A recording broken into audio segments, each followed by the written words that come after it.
सिंधुदुर्ग जिल्ह्यात प्रथमच ओरोस इथं Mahindra first choice multi brand car service workshop Jaitapkar automobiles.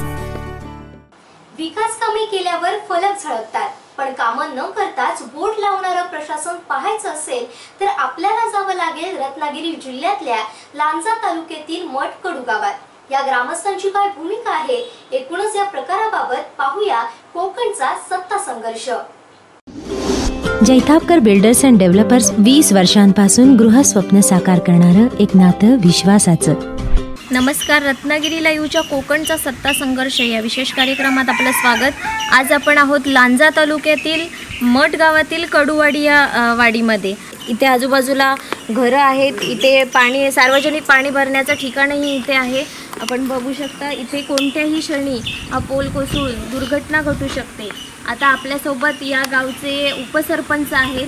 2 वर्षापूर्वी त्यांनी प्रशासनाला निवेदन दिलं होतं, तरीसुद्धा त्यांची मागणी पूर्ण झालेली नाही आहे। आपण त्यांच्याकडून जाणून घेऊया नेमकी काय स्थिती आहे। हे पोलबद्दल मी 2 वर्षापूर्वी त्यांचा अर्ज लिहून दिलेला, आम्ही सगळ्या वाडीतल्या लोकांच्या सह्यासही दिलेला अर्ज। त्या ऑफिसला जातोय लांजाच्या उपविभागामध्ये, तिथे साहेब पाटील साहेब हे तुमची म्हणजे ऑर्डर तुमची झालेली आहे, 15 दिवसात तुमच्या इथे पोल पडतील असं प्रत्येक वेळेला आम्हाला ते आश्वासन देत आहेत, परंतु अद्यापर्यंत 2 वर्षात त्यांनी काहीसुद्धा केलेलं नाही। राजकारणाकडे आम्ही आत्तापर्यंत काही गेलो नाही, फक्त आम्ही ऑफिसच्या मार्गातून हे काम करण्याचा प्रयत्न करत होतो ऑफिसला मिळून। त्याच्यामुळे अद्याप काय झालं आहे, शिवसेनेच्या इथं 15 वर्ष सत्ता आहे, तर 15 वर्ष सत्तेच्या काळात काहीसुद्धा इथं झालेलं आहे नाही। मी मानाजी गंगाराम हेगडे या कडूवाडीतील एक ग्रामस्थ आहे। मला असं वाटतं की इथे सेनेची सत्ता असूनही आमदारांनी एक वेळाही इकडे निघून पाहिलं नाही आणि आमच्या कडूवाडीत कुठल्याही विकासाचं काम झालेलं नाही। राणेसाहेबांच्या स्वाभिमान संघटनेच्या बाजून ठामपणे उभं राहणार आहोत। याचं कारण आम्हाला की तेच आता आम्हाला बदल घडवायचा आहे आणि त्यांच्याकडून विकास होईल असं आम्हाला मनपूर्वक वाटतंय, म्हणून आम्ही त्यांच्या पाठीशी ठाम उभे आहोत। तर त्यांच्या माध्यमातून आम्हाला एक या कडूवाडीसाठी एक गणेश घाट म्हणून दिला आहे, अजून सुरुवात झाली नाही। किती वर्ष झाली तरी आम्हाला अजून एक गणेश घाट मिळालेला नाही। इतकी मोठी 100 घरांची वाडी आहे। तर तसं म्हणायला गेला तर ह्या 15 वर्षात 15 किंवा 20 वर्ष सत्ता आहे इथे शिवसेनेचा आहे, त्याच्यामुळं इथं काहीसुद्धा तसा विकास झालेला नाही। आता तुम्ही पाहिलातच, हे रस्ते पाहिलात तुम्ही, छोटे छोटे रस्ते आहेत किंवा अशा वाटा वगैरे आहेत, ह्या बघा इथे वाटा वगैरे कशा आहेत, काय अशी परिस्थिती आहे वाडीची। पाण्याचा प्रश्न काय तसा म्हणावा तसा सुटलेला नाही तिथे सुद्धा। परत लाईटीचा हा प्रश्न, घडी म्हणजे लाईट जाते अर्ध्या तासाने 1 तासाने अशा लाईटी जातात, त्याच्या झाडं वगैरे आहेत, ती झाडं तोडण्याचा प्रयत्न कोण करत नाही। 2 वर्ष इथले ग्रामस्थ मागणी करतायत, तरी किती धोकादायक हा पूल आहे। कुठल्याही क्षणी हा पूल कोसळून इथे दुर्घटना घटू शकते। इथे बाजूलाच ही पाणी भरण्याची सार्वजनिक बोरवेल पण आहे, तसंच बाजूला इथे आजूबाजूला वस्ती आहे, घरं आहेत। इथल्या महिला आहेत, आपण त्यांच्याकडून जाणून घेऊया। मला सांगा, तुमच्या घराच्या शेजारीच अगदी लागूनच हा जो MSDचा पोल आहे, त्याला 2 वर्ष मागणी करूनही तो पोल अजून बदलला गेला नाहीये। तुम्हाला त्याचा धोका जाणवतो का? हो, जाणवतो। आपण बघू शकता की असाच एक पोल आहे जो अतिशय धोकादायक असा आहे। आपण बघू शकता याला किती मोठा होल पडलेला आहे, तो कुठल्याही क्षणी कोसळू शकतो। असाच हा सडलेला पोल एका घराला लागूनच, घराच्या एकदम शेजारीच आहे। आम्ही ह्यासाठी 2 वर्ष आम्ही सतत आमच्या ऑफिसला त्यांच्या जाऊन आम्ही तक्रार केली, पण त्यांनी दाद घेतला नाही। केशवबंडे जाता याचा उपसरपंच हे आम्ही पुरा 1 वर्ष महिन्यातून 2 वेळा गेलेलो, तरी दाद घेतलं नाही गेलं आजपर्यंत। स्वाभिमान पक्षावर आम्ही आता सध्या आम्ही त्यांच्यात सामील झालो, त्यांनी करतील अशी आमची आशा, पण त्यांना आमची साथ आहे। या गावामध्ये केवळ 1 आणि 2च नाही तर असे 10 ते 15 पोल या प्रकारे सडलेले आहेत।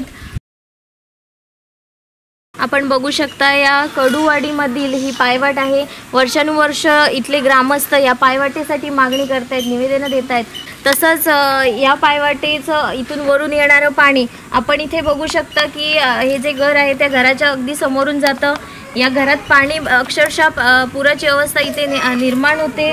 तसंच इथल्या ग्रामस्थांनी इथे गटाराची देखील मागणी केलेली होती गेली 10 ते 15 वर्ष। इथले ग्रामस्थ या गटाराची मागणी करतायत, मात्र याची दखल अजून घेतलेली नाही. तसेच हे इथलं पाणी समोरच्या शेतीमध्ये जाऊन त्या शेतीचंही खूप नुकसान होतंय. आमच्या इथे आम्ही गटारासाठी मागणी केली होती. त्या मागणीमध्ये आम्हाला आज करतो उद्या करतो असं बरेच वर्ष काही आम्हाला रखडवून ठेवलं. आणि ह्या गटारामुळे आज आमच्या शेतीचं एवढं नुकसान चाललं आहे की आम्ही ते आज मळी लावू शकत नाही. तुम्ही प्रत्यक्षात बघा, ह्या 4-5 मळे आमच्या अशा रिकामी पडलेल्या आहेत. ही पायवाट आम्ही 5 वर्ष झाले 10 वर्ष झाली त्यांच्या प्रशासनाच्या पाठीमागे लागून पायवाट करून द्या. मुलं पडतात, कुठे हात फ्रॅक्चर होतो, कुठे पाय फ्रॅक्चर होतो, त्याच्याकडे प्रशासन लक्षच देत नाही.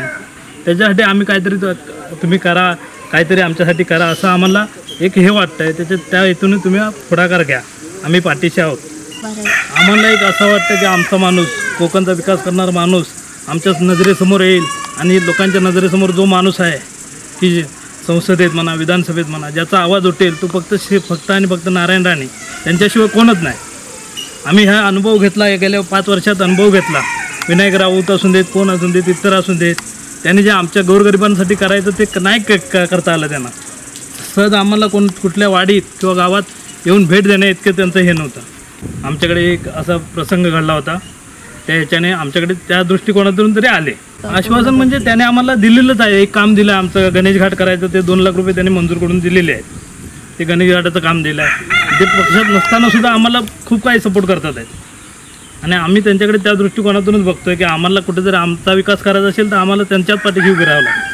आपण इथे कडू गावामध्ये आहोत आणि या गावातील हा रस्ता आहे. आपण हा रस्ता बघू शकता की हा मातीचा रस्ता आहे आणि पूर्णपणे निकृष्ट असा हा रस्ता आहे. या रस्त्याची मंजुरी झाली होती. इथे या रस्त्याचा डांबरीकरणासाठी भूमिपूजनही झालं होतं, मात्र हा रस्ता अजून झालेला नाही. आणि तुम्ही आता जो फलक बघितला त्या फलकावर हा रस्ता पूर्ण झालेल्याची नोंद केलेली आहे. आपण इथे बघू शकता की त्यांनी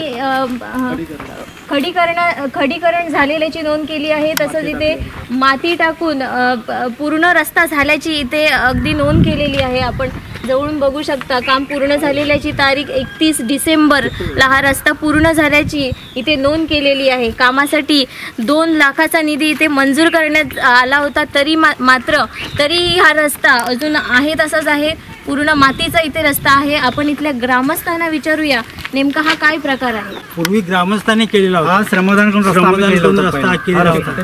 त्याच्यावरती येऊन त्यांनी काय केलं, फक्त खडीकर आणि माती टाकली फक्त वरती.